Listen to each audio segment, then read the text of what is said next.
Honorable ACS ma'am, Srimati Valsa Nair ma'am, CO Dharavi, Shri Srinivas sir, my colleague Vikram Kumar, Additional Commissioner MMRDA, Ravindran, MD Jal Jeevan Mission, my senior officers from MHADA, Borikar, Shambarkar, Sandeep Maheshwari, Rajiv Gupta, Ravi Gupta ji. And firstly, I would like to congratulate Elets for hosting this special event and primarily focusing upon MHADA and the housing segment as far as Mumbai and Maharashtra is concerned.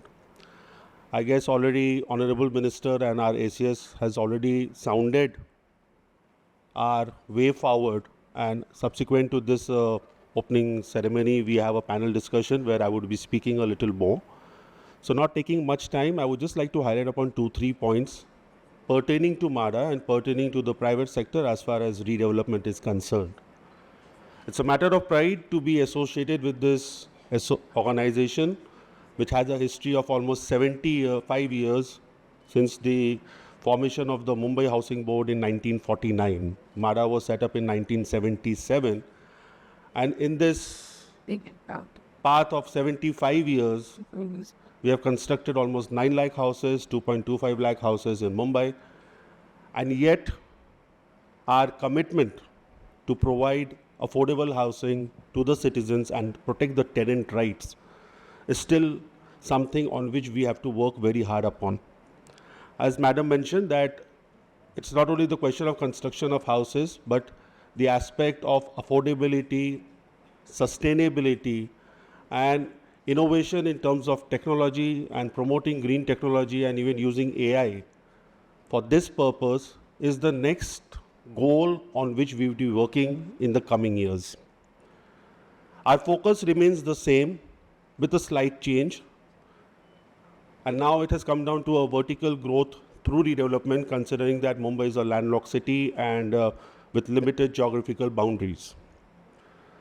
The challenge, as everyone knows, is rapid urbanization, the growing population, scarcity of land, scattered buildings, and most importantly, in redevelopment, the existing buildings which are there have already consumed FSI of more than 3.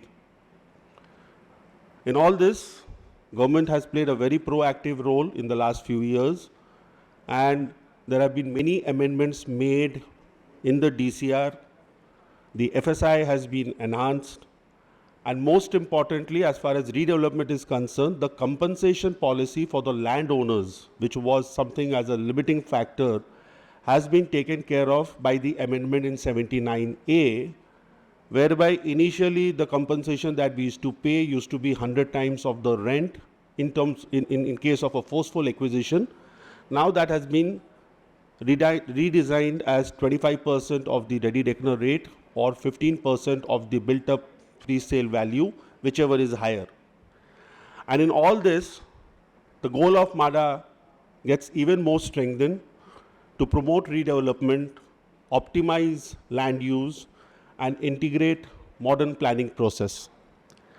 Now, as I say this, it is, I would also like to mention that there was a panel discussion the previous day where Srinivas sir was also present, and we were all talking about the constraints in terms of Mumbai, the land availability, and most importantly, the other burning issue which was mentioned by Madam also, that the affordability index as far as Mumbai is concerned.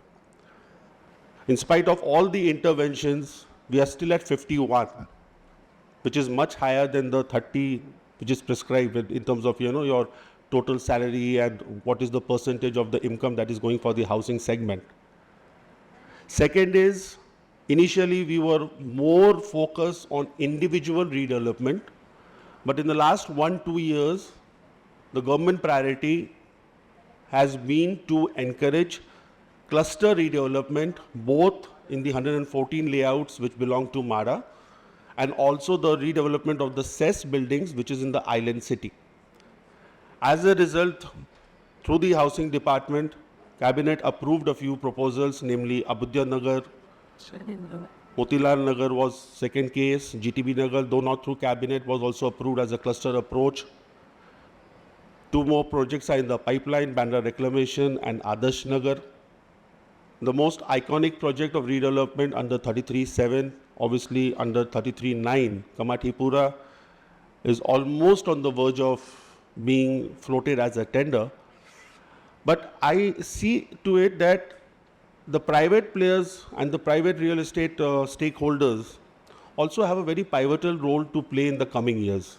As mentioned that, there's a projection that the needs of Mumbai, especially in terms of affordable housing is concerned, would only increase. And though Mumbai has registered a very high growth in terms of sales, yet the question of providing affordable housing, which is below 65 lakhs as far as Mumbai is concerned, as per the RBI norms, is something that on which all of us has to work upon. And this is where institutions like MHADA and SRA come into picture, because our priority is to provide houses to the economically downtrodden and the poor people, especially in the category of the EWS and the LIG. And as previously Srinivas sir had also said in an event that, like maybe the thrust would also have to change for the rental housing in the city. I would only request everyone present here, Government of Maharashtra through our ACS Housing and the Honorable Minister, we are working on changing the policies to make it more attractive to achieve our goals.